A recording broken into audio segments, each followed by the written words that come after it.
जिला पंचायत अध्यक्ष श्रीमती मोनिका यादव जी, विधान परिषद सदस्य श्री प्रांशुदत्त द्विवेदी जी, भारतीय जनता पार्टी के जिला के अध्यक्ष रुपेश गुप्ता जी, लोकसभा प्रभारी अजय ठाकरे जी, दिनेश कटियार जी, दुबे जी, क्षेत्रीय अध्यक्ष श्री प्रकाश पाल जी, भारतीय जनता पार्टी के सभी पदाधिकारीगण, भारी संख्या में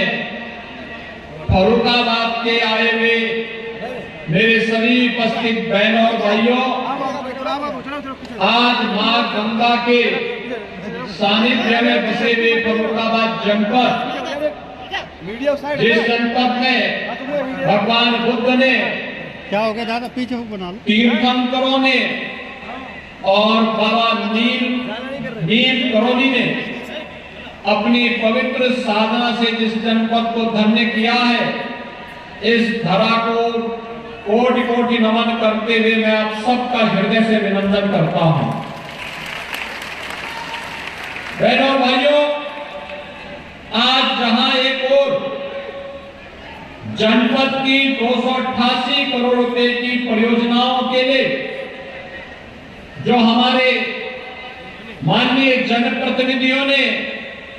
इस जनपद में लाने के लिए अहर्निश प्रयास किया, उन योजनाओं का सौगात होली के पूर्व आप सबको प्राप्त हो रहा है। वहीं साथ ही साथ आज देश की एक महत्वपूर्ण योजना, प्रधानमंत्री मोदी जी के विजन को सबसे पहले जमीनी धरातल पर उतारने वाला कोई जनपद, digital public infrastructure for agriculture, AgriStack योजना, इस योजना को जमीनी धरातल पर उतारने वाला पहला जनपद, आज किसान क्रेडिट कार्ड की 10 मिनट के अंदर लोन की सुविधा से जुड़ने वाला पहला जनपद देश का फर्रुखाबाद बना है। मैं इसके लिए यहाँ के जनप्रतिनिधि और प्रशासन को धन्यवाद देता हूँ और आप सभी अन्नदाता किसानों का हृदय से अभिनंदन करके प्रधानमंत्री मोदी जी का भी आभार व्यक्त करता हूं। अब इस योजना के लागू होने से हम सब जानते हैं कि यह योजना जैसे ही लागू होगी, होने के साथ ही एग्रीस्टेक योजना के कारण यहां पर डिजिटली केसीसी की सुविधा अन्नदाता किसानों को प्राप्त हो जाएगी और इसके लिए 4 बैंक, भारतीय state bank, bank of Baroda, Punjab national bank, bank of India, ये सभी सहयोग कर रहे हैं। यहां की सफलता के बाद पूरे प्रदेश के अंदर और पूरे देश के अंदर योजना लागू होने जा रही है, क्योंकि पायलट इंप्लीमेंटेशन के माध्यम से हम लोगों ने पहले चरण में जनपद फर्रुखाबाद को लिया और फर्रुखाबाद के बारे में जब यहाँ पे चर्चा भी माननीय सांसद जी और माननीय विधायक जी कर रहे थे, तो मुझे याद आ रहा था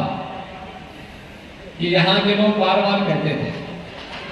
संकिसा धाम का हम सुंदरीकरण का काम कर रहे हैं और संकिसा धाम के धाम के भी सुंदरीकरण की एक कार्य योजना हम लोगों ने प्रस्तुत करने के लिए कहा है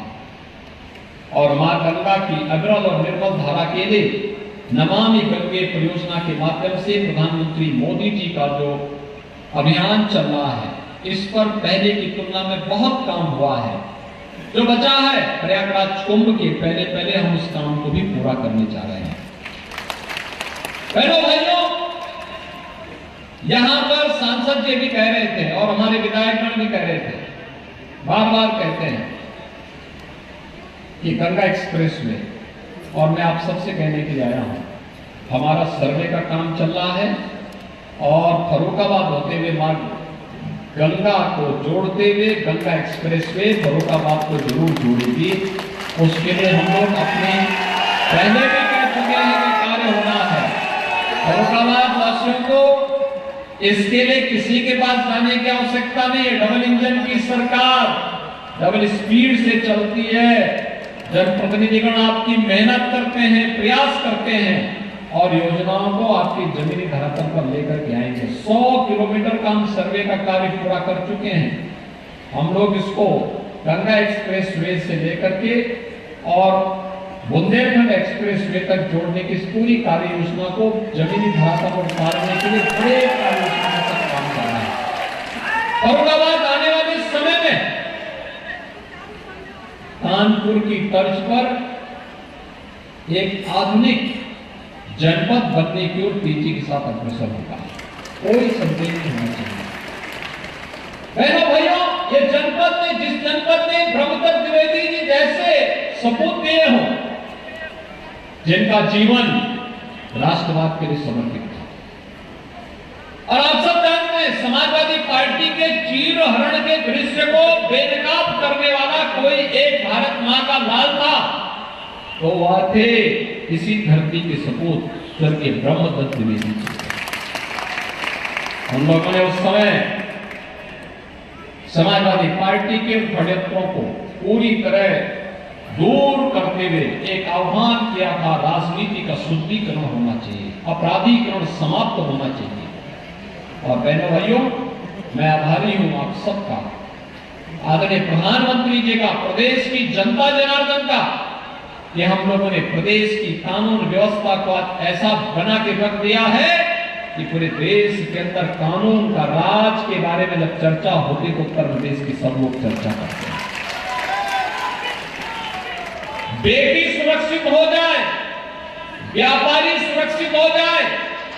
अन्नदाता किसान को पर खड़ा होकर के स्वावलंबन का जीवन जीने लग जाए, तो विकास इसी प्रकार से सरपट दौड़ता हुआ दिखाई देता है, जैसे आज उत्तर प्रदेश के अंदर है। आखिर यही उत्तर प्रदेश था। 2017 के पहले बीमारू राज्य कहलाता था।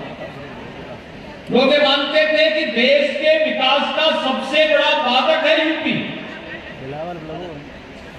लोग ये मानते थे यूपी तो ब्रेकर है, लेकिन हमने उसी ब्रेकर को दुरुस्त करते हुए देश का ब्रेक थ्रू बना दिया, डेवलपमेंट का ब्रेक थ्रू बनकर के आज ग्रोथ इंजन के रूप में यूपी काम कर रहा है। और यूपी कानून व्यवस्था के मामले में ही नहीं, अपने अन्नदाता किसानों के लिए भी बेहतरीन सुविधा देने वाला राज्य बनकर के उभरा है। आप सोचिए, उत्तर प्रदेश के बारे में पहले कौन चर्चा